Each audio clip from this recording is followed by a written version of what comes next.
नमस्कार दोस्तों, आपका स्वागत है। आज की इस वीडियो में हम पॉलिटी का नेक्स्ट टॉपिक उपराष्ट्रपति को कवर करेंगे। इससे पहले हमने राष्ट्रपति का टॉपिक कवर कर लिया है। अब हम देखेंगे उपराष्ट्रपति के बारे में। तो वीडियो को शुरू करने से पहले मैं आपको बता देता हूं कि आज की इस वीडियो में हम क्या क्या कवर करेंगे। सबसे पहले हम देखेंगे उपराष्ट्रपति से रिलेटेड जितने भी महत्वपूर्ण अनुच्छेद हैं उन्हें कवर करेंगे, और लास्ट में हम उपराष्ट्रपति से रिलेटेड जितने भी प्रीवियस ईयर के क्वेश्चन पूछे गए हैं उन्हें भी कवर करेंगे। तो चलिए बिना देरी किए हुए वीडियो को शुरू करते हैं। तो चलिए वीडियो की शुरुआत करते हैं और देखते हैं उपराष्ट्रपति के बारे में। तो संविधान में उपराष्ट्रपति से संबंधित प्रावधान अमेरिका के संविधान से लिया गया है। याद रखिएगा कि भारतीय संविधान में जो उपराष्ट्रपति का प्रावधान है ये कहाँ से लिया गया है, तो ये अमेरिका के संविधान से लिया गया है। और हमारे संविधान में उपराष्ट्रपति का वर्णन भाग 5 में है, राष्ट्रपति का वर्णन भी भाग 5 में ही है और उपराष्ट्रपति का वर्णन भी भाग 5 में ही है। तो उपराष्ट्रपति से संबंधित महत्वपूर्ण अनुच्छेद कितने हैं, तो अनुच्छेद 63 से लेकर 69 तक उपराष्ट्रपति का वर्णन है। तो हम एक एक करके सभी अनुच्छेद को देखते हैं। तो सबसे पहले देखते हैं अनुच्छेद 63। अनुच्छेद 63 में क्या कहा गया है कि भारत का एक उपराष्ट्रपति होगा। तो इसमें बस उपराष्ट्रपति के पद का वर्णन है कि भारत का एक उपराष्ट्रपति होगा, बहुत ही आसान है। उसके बाद हम देखते हैं अनुच्छेद 64। तो अनुच्छेद 64 में क्या कहा गया है कि भारत का उपराष्ट्रपति राज्यसभा का पदेन सभापति होगा। वेरी इंपॉर्टेंट कि जो उपराष्ट्रपति होगा भारत का यही राज्यसभा का सभापति होगा। और मैंने आपको पहले भी बताया था कि जो भारत का उपराष्ट्रपति होगा उसे अपने उपराष्ट्रपति के पद के लिए वेतन नहीं मिलेगा, बल्कि जो वो राज्यसभा के सभापति के रूप में कार्य करेगा उसके लिए उसे वेतन दिया जाएगा। याद रखिएगा। उसके बाद हम आगे देखते हैं कि उपराष्ट्रपति संसद के किसी भी सदन का सदस्य नहीं होता। यह भी बहुत इंपॉर्टेंट है और कई बार एग्जाम में पूछा गया है कि जो उपराष्ट्रपति होता है यह संसद के किसी भी सदन का सदस्य नहीं होता। तो संसद क्या है, मैंने आपको बताया था कि संसद एक बिल्डिंग है। जैसे ये संसद है, इसमें एक है लोकसभा, एक होती है राज्यसभा और एक होती है लाइब्रेरी। और तो जो संसद के सदन कितने होते हैं, तो 2 ही सदन होते हैं, लोकसभा और राज्यसभा। तो लोकसभा में होते हैं लोकसभा अध्यक्ष और राज्यसभा में होते हैं राज्यसभा सभापति। तो जो अध्यक्ष होते हैं उन्हीं को राज्यसभा में सभापति कहा जाता है।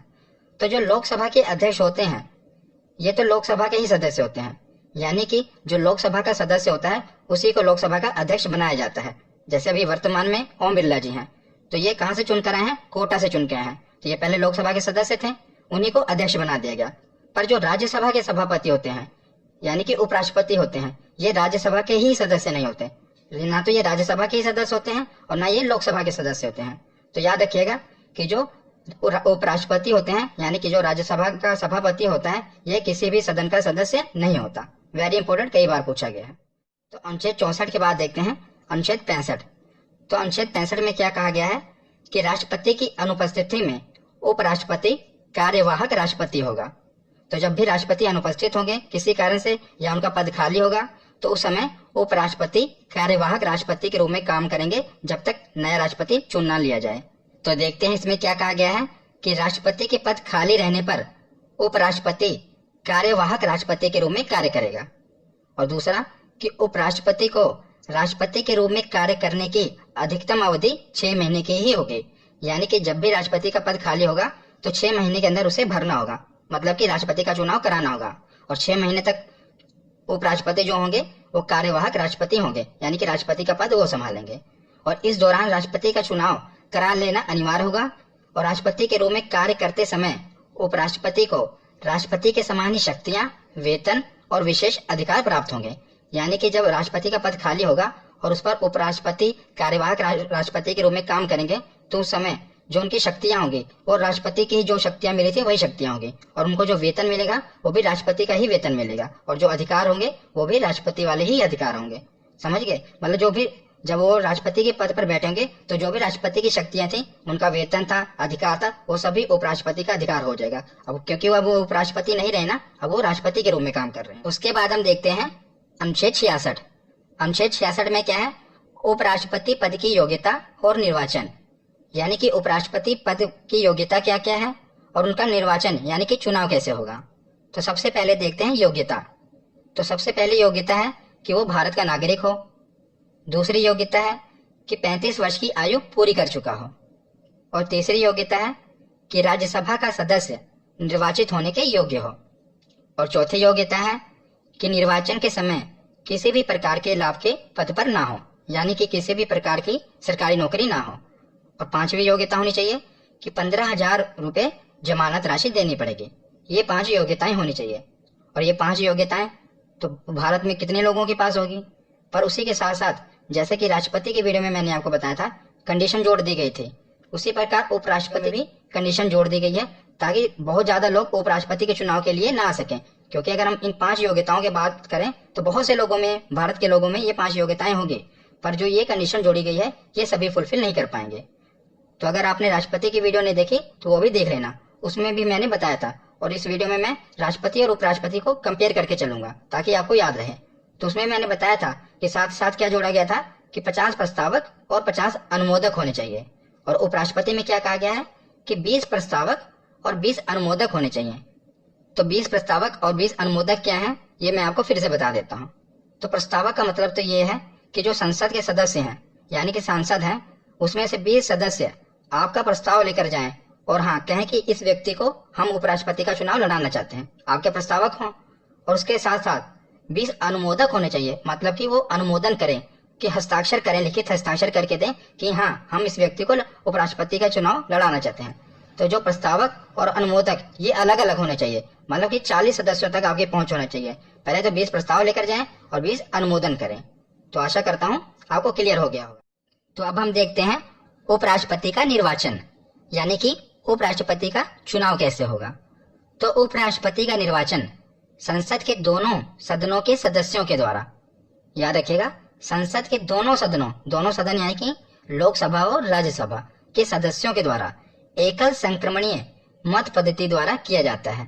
तो ये एकल संक्रमणीय मत पद्धति क्या है ये मैंने राष्ट्रपति की वीडियो में डिटेल में बताया हुआ है, तो इसमें मैं नहीं बताऊंगा ताकि वीडियो लंबी ना हो जाए। तो मैंने उसमें बताया था, आप वहां से देख लेना। अगर आपने वीडियो देखा होगा तो आपको पता होगा कि ये एकल संक्रमणीय मत पद्धति क्या है।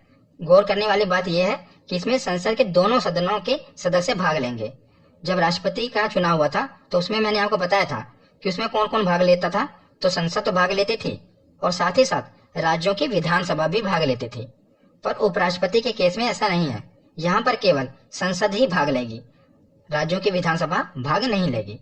तो संसद के दोनों सदन भाग लेंगे, यानी कि लोकसभा के सभी सदस्य और राज्यसभा के सभी सदस्य उपराष्ट्रपति के चुनाव में भाग लेंगे। गौर करने वाली बात यह है कि मैंने लिखा है लोकसभा के सभी सदस्य और राज्यसभा के सभी सदस्य, तो सभी सदस्य मैंने लिखे हैं।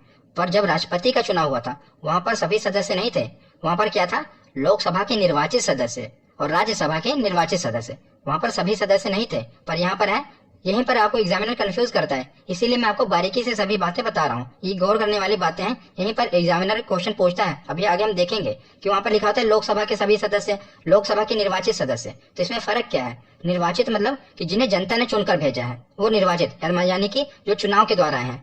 तो कुछ सदस्य होते हैं जो मनोनीत होते हैं, जिन्हें राष्ट्रपति मनोनीत करते हैं अपने हिसाब से। तो पहले की लोकसभा में 2 सदस्य मनोनीत किए जाते थे, यानी कि 2 एंग्लो इंडियन मनोनीत किए जाते थे। और राज्यसभा में अभी भी 12 सदस्यों का मनोनीत करते हैं राष्ट्रपति। तो लोकसभा में 2 सदस्यों को मनोनीत करते हैं और राज्यसभा में 12 सदस्यों को मनोनीत करते हैं। पर जो ये लोकसभा में 2 एंग्लो इंडियन मनोनीत होते थे, अब संविधान में एक नया संशोधन आया है 104 के अंतर्गत इन 2 एंग्लो इंडियन का आरक्षण खत्म कर दिया गया है।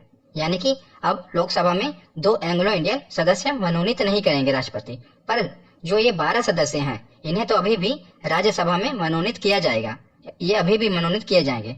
तो जो ये 12 सदस्य हैं ये भी उपराष्ट्रपति के चुनाव में भाग लेंगे, पर राष्ट्रपति के चुनाव के समय ये भाग नहीं लेते थे। क्यों भाग नहीं लेते थे? क्योंकि इनको राष्ट्रपति ने चुना है और राष्ट्रपति ने ही इनको चुना है। अब जब अगली बार राष्ट्रपति चुनाव लड़ेगा तो हो सकता है ये पक्षपात करें, इनको राष्ट्रपति ने चुना है तो ये राष्ट्रपति को भी चुन लें। इसीलिए संविधान में ऐसा प्रावधान किया गया है कि जिनको राष्ट्रपति ने चुना है वो राष्ट्रपति को नहीं चुनेंगे, पर ये उपराष्ट्रपति को चुन सकते हैं। तो आशा करता हूँ आपको ये बारीकी समझ आई होगी। तो अगला अनुच्छेद है अनुच्छेद 67। अनुच्छेद 67 में क्या है, उपराष्ट्रपति का कार्यकाल और पद से हटाने की प्रक्रिया, यानी कि उपराष्ट्रपति का कार्यकाल कितना होगा और इसे अपने पद से कैसे हटाया जा सकता है। तो उपराष्ट्रपति पद ग्रहण करने की तारीख से 5 वर्ष की अवधि तक पद धारण करेगा। याद रखिएगा, कितने वर्ष का कार्यकाल होगा? 5 वर्ष का कार्यकाल होगा, 5 वर्ष का। अब हम देखते हैं कि उपराष्ट्रपति को पद से हटाने की प्रक्रिया क्या है। तो जब राष्ट्रपति को पद से हटाया जाता है तो उसे महाभियोग कहते हैं। मतलब कि संविधान में लिखा गया है कि महाभियोग की प्रक्रिया के द्वारा हटाया जाएगा, पर उपराष्ट्रपति को पद से हटाने की प्रक्रिया को महाभियोग शब्द नहीं प्रयोग हुआ, वहां पर लिखा गया है संसदीय कार्यवाही। तो महाअभियोग शब्द उपराष्ट्रपति को पद से हटाने के लिए प्रयोग नहीं हुआ है, इसीलिए मैंने लिखा है कि उपराष्ट्रपति को पद से हटाने की प्रक्रिया। तो पहला पॉइंट है कि उपराष्ट्रपति को पद से हटाने का प्रस्ताव सबसे पहले राज्यसभा में पेश किया जाता है। तो याद रखिएगा, बहुत ही इंपॉर्टेंट है कि जब भी उपराष्ट्रपति को पद से हटाना है तो सबसे पहले प्रस्ताव कहाँ पेश किया जाएगा? राज्यसभा में पेश किया जाएगा। राज्यसभा में ही क्यों? क्योंकि जो उपराष्ट्रपति होता है ये राज्यसभा का सभापति होता है। और याद रखिएगा, जब हमने राष्ट्रपति पढ़ा था तो राष्ट्रपति में जब महाभियोग की प्रक्रिया हुई थी तब हमने कहा था कि जो राष्ट्रपति है उसे हटाने के लिए प्रस्ताव कहीं पर भी पेश किया जा सकता है। मतलब कि पहले या तो लोकसभा में पेश कर सकते हैं या राज्यसभा में भी पेश कर सकते हैं। तो राष्ट्रपति को हटाने के लिए जो प्रस्ताव है वो लोकसभा और राज्यसभा कहीं पर भी पहले पेश किया जा सकता है। पर याद रखिए, जब भी उपराष्ट्रपति को पद से हटाना है तो सबसे पहले प्रस्ताव राज्यसभा में ही पेश करना है, लोकसभा में नहीं। सबसे पहले कहाँ? राज्यसभा में। ये अंतर है दोनों में। तो उसके बाद हम देखते हैं कि प्रस्ताव तो राज्यसभा में पेश किया जाएगा और साथ ही साथ राज्यसभा के 1/4 सदस्यों के हस्ताक्षर होने चाहिए। ये नहीं कि किसी एक सांसद का मन आया कि उपराष्ट्रपति को हटाना है तो उपराष्ट्रपति को हटा दिया जाएगा, नहीं। कम से कम 1/4 सदस्यों के हस्ताक्षर भी होने जरूरी हैं, तभी उपराष्ट्रपति को उसके पद से हटाने के लिए आगे प्रस्ताव पेश किया जाएगा। तो उसके बाद हम देखते हैं कि चलिए प्रस्ताव तो पेश हो गया, उसके बाद है कि उपराष्ट्रपति को पद से हटाने से 14 दिन पहले उन्हें सूचना देना आवश्यक है। यानी कि एक लिखित नोटिस देना आवश्यक है कि उपराष्ट्रपति को कि उसके पद से उसे हटाया जा रहा है, उसे बताना जरूरी है।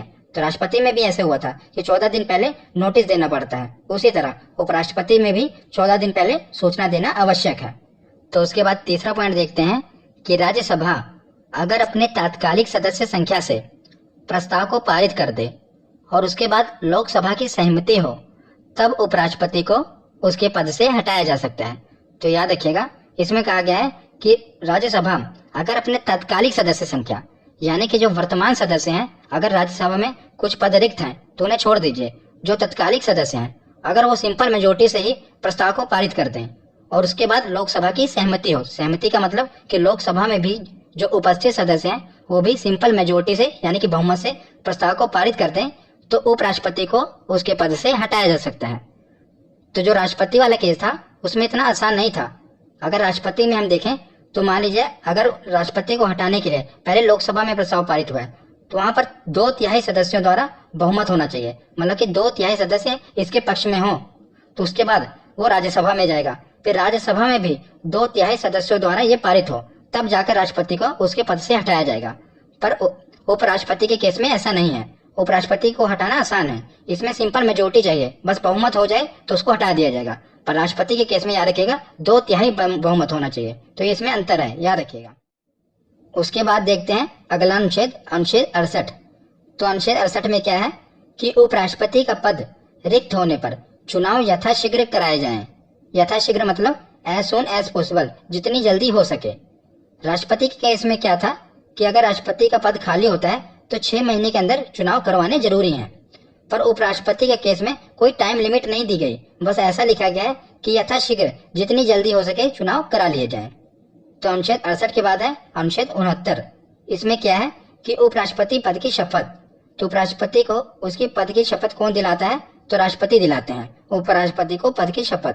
और अगर उपराष्ट्रपति को अपना त्याग पत्र देना है तो त्याग पत्र वो किसको देता है? तो त्याग पत्र भी वो अपने राष्ट्रपति को ही देता है। तो त्याग पत्र भी राष्ट्रपति को ही देता है और अगर शपथ दिलाई हो तो वो भी उसे राष्ट्रपति ही दिलाता है। तो अब हम कुछ महत्वपूर्ण तथ्य देख लेते हैं कि भारत के प्रथम उपराष्ट्रपति डॉक्टर सर्वपल्ली राधाकृष्णन और हामिद अंसारी को 2 कार्यकाल के लिए भारत का उपराष्ट्रपति चुना गया है। तो याद रखिएगा, इन दोनों को 2 कार्यकाल के लिए भारत का उपराष्ट्रपति चुना गया। एक कार्यकाल कितनी अवधि का होता है? तो 5 साल का। तो 10 सालों के लिए ये 2 उपराष्ट्रपति बने थे, एक तो डॉक्टर सर्वपल्ली राधाकृष्णन और दूसरे हामिद अंसारी, ये दोनों याद रखिएगा। और दूसरा पॉइंट है कि कृष्णकांत भारत के ऐसे उपराष्ट्रपति थे जिनकी मृत्यु उनके कार्यकाल के दौरान ही हो गई थी। तो जब उनका उपराष्ट्रपति का कार्यकाल चल ही रहा था तो उसी दौरान कृष्णकांत जी की मृत्यु हो गई थी। तो ये इकलौते ऐसे उपराष्ट्रपति थे। तो दोनों तथ्य आप याद रखिएगा। तो अब इसके बाद हम टेस्ट लगाते हैं। तो चलिए अब प्रीवियस ईयर क्वेश्चन देखते हैं। अब हम देखते हैं कि हमने थ्योरी तो पढ़ ली, क्या अब हम क्वेश्चन भी कर पा रहे हैं या नहीं कर पा रहे हैं। तो सबसे पहला क्वेश्चन है कि भारतीय संविधान के किस भाग में उपराष्ट्रपति का पद उल्लेखित है। तो आप बताइए किस भाग में उल्लेखित है उपराष्ट्रपति का पद। तो इसका ऑप्शन सही होगा ऑप्शन सी, भाग 5 में उपराष्ट्रपति का पद उल्लेखित है। नेक्स्ट क्वेश्चन देखते हैं कि भारत के प्रथम उपराष्ट्रपति कौन थे। तो अभी हमने देखा कि भारत के प्रथम उपराष्ट्रपति कौन थे। तो डॉक्टर सर्वपल्ली राधाकृष्णन यानी कि डॉक्टर एस राधाकृष्णन ये भारत के प्रथम उपराष्ट्रपति थे। उसके बाद नेक्स्ट क्वेश्चन है कि भारतीय संविधान के किस अनुच्छेद में उपराष्ट्रपति के पद का उल्लेख किया गया है। तो अब आप बताइए कि किस अनुच्छेद में किया गया है उपराष्ट्रपति के पद का उल्लेख। तो ये है अनुच्छेद 63। अनुच्छेद 63 में उपराष्ट्रपति के पद का उल्लेख किया गया है कि भारत में एक उपराष्ट्रपति होगा। उसके बाद अगला क्वेश्चन देखते हैं कि भारत का उपराष्ट्रपति चुने जाने के लिए किसी भी नागरिक को न्यूनतम कितने वर्ष की आयु पूरी कर लेनी चाहिए। तो न्यूनतम कितने वर्ष की आयु होनी चाहिए कि अगर किसी नागरिक को भारत का उपराष्ट्रपति बनना है तो उसके लिए न्यूनतम आयु कितनी होनी चाहिए। तो ऑप्शन सी इसका राइट आंसर है, कम से कम 35 वर्ष की आयु होनी चाहिए। उसके बाद अगला क्वेश्चन है कि भारत का राष्ट्रपति अपना त्याग पत्र किसको सौंपता है। तो इसका राइट आंसर होगा भारत के उपराष्ट्रपति को। भारत का राष्ट्रपति अपना त्याग पत्र भारत के उपराष्ट्रपति को देता है। अगर भारत के उपराष्ट्रपति को अपना त्याग पत्र देना है तो वो किसे देगा। तो वो भारत के राष्ट्रपति को देगा। यानी कि राष्ट्रपति उपराष्ट्रपति को त्याग पत्र देगा और उपराष्ट्रपति राष्ट्रपति को अपना त्याग पत्र देगा। तो ये याद रखिएगा। उसके बाद अगला क्वेश्चन है कि उपराष्ट्रपति का निर्वाचन किसके द्वारा होता है। यानी कि जो उपराष्ट्रपति का चुनाव होता है इसमें कौन कौन भाग लेता है। जनता भाग लेती है, राष्ट्रपति भाग लेते हैं, मंत्रिमंडल या संसद। तो इसमें संसद भाग लेती है। संसद में 2 सदन होते हैं, लोकसभा और राज्यसभा। तो लोकसभा और राज्यसभा दोनों सदस्य उपराष्ट्रपति के निर्वाचन में भाग लेते हैं, यानी कि संसद भाग लेती है। तो नेक्स्ट क्वेश्चन है कि उपराष्ट्रपति को पद से हटाने संबंधी प्रस्ताव प्रस्तुत किया जा सकता है। तो सबसे पहले उपराष्ट्रपति को अगर पद से हटाना है तो सबसे पहले किस सदन में प्रस्ताव प्रस्तुत किया जाता है। तो राज्यसभा में प्रस्तुत किया जाता है। और कई बार एग्जाम में पूछा गया है, बहुत ही इंपॉर्टेंट है, याद रखिएगा कि अगर उपराष्ट्रपति को उसके पद से हटाना है तो सबसे पहले प्रस्ताव राज्यसभा में प्रस्तुत किया जाएगा। और अगर यही राष्ट्रपति को उसके पद से हटाना है तो कहाँ पर प्रस्तुत किया जाएगा। जिसका ऑप्शन फिर सही होता है ऑप्शन ए। अगर राष्ट्रपति को हटाना होता तो संसद के किसी भी सदन में प्रस्ताव प्रस्तुत किया जा सकता है, पर यही अगर उपराष्ट्रपति को हटाना है तो पहले राज्यसभा में ही प्रस्ताव प्रस्तुत करना पड़ेगा। उसके बाद अगला क्वेश्चन है कि उपराष्ट्रपति लोकसभा का सदस्य होता है, राज्यसभा का सदस्य होता है, किसी भी सदन का सदस्य नहीं होता है या संसद का सदस्य होता है। तो इसका राइट आंसर क्या होगा। तो वो किसी भी सदन का सदस्य नहीं होता। तो उपराष्ट्रपति ना तो लोकसभा का सदस्य होता है और ना ही राज्यसभा का सदस्य होता है, वो किसी भी सदन का सदस्य नहीं होता। तो अगला क्वेश्चन है कि उपराष्ट्रपति अधिकतम कितने समय तक राष्ट्रपति का कार्यवाहक पद संभालता है। कि जब राष्ट्रपति का पद रिक्त होता है तो उपराष्ट्रपति कितने महीने तक राष्ट्रपति का कार्यवाहक पद संभालता है। तो वो कार्यवाहक राष्ट्रपति के रूप में केवल 6 महीने तक ही काम करता है। उसके बाद राष्ट्रपति का चुनाव होना जरूरी है। अगला क्वेश्चन है कि निम्न में से किसी एक की अध्यक्षता ऐसे के द्वारा की जाती है जो उसका सदस्य नहीं होता। तो कौन ऐसा है जो उसका सदस्य नहीं है फिर भी उसकी अध्यक्षता करता है। लोकसभा, विधानसभा, राज्यसभा या मंत्रिपरिषद। तो राज्यसभा का अध्यक्ष, तो राज्यसभा का जो अध्यक्ष है वो उसकी अध्यक्षता तो करता है पर वो उसका सदस्य नहीं होता। ये क्वेश्चन में पूछा गया था। उसके बाद अगला क्वेश्चन है कि भारत के उपराष्ट्रपति को उनके पद की शपथ कौन दिलाता है। तो उपराष्ट्रपति को उनके पद की शपथ कौन दिलाता है। तो राष्ट्रपति उनके पद की शपथ दिलाता है। अगर उपराष्ट्रपति को त्याग पत्र भी देना है तो राष्ट्रपति को ही देंगे और उपराष्ट्रपति को शपथ भी राष्ट्रपति ही दिलाता है। तो आखिरी क्वेश्चन है कि उपराष्ट्रपति का चुनाव कराने वाली निर्वाचन संस्था के सदस्य कौन होते हैं। तो वेरी इंपॉर्टेंट, आप कई बार देख रहे हैं कि एग्जाम में ये क्वेश्चन पूछा गया है और बार बार पूछा जा रहा है। तो बहुत ही इंपॉर्टेंट है, बार बार ये घुमा फिरा के पूछा जाता है कि उपराष्ट्रपति के चुनाव में कौन कौन भाग लेता है, यानी कि उपराष्ट्रपति के निर्वाचन संस्था के सदस्य कौन कौन होते हैं। तो इसका राइट आंसर होगा संसद के दोनों सदनों के सदस्य, यानी कि लोकसभा और राज्यसभा दोनों सदनों के सदस्य उपराष्ट्रपति के चुनाव में भाग लेते हैं। और जो ये ए ऑप्शन देख रहे हैं कि लोकसभा और राज्यसभा दोनों के निर्वाचित सदस्य, तो इसमें ये भाग लेते हैं राष्ट्रपति के चुनाव में निर्वाचित सदस्य। पर जो निर्वाचित प्लस मनोनीत यानी कि टोटल जो सदस्य हैं, संसद के दोनों सदनों के सदस्य, ये उपराष्ट्रपति के चुनाव में भाग लेते हैं। तो आज की ये वीडियो यहीं पर खत्म होती है। आशा करता हूँ आपको समझ में आई होगी। तो कैसी लगी ये वीडियो कमेंट सेक्शन में जरूर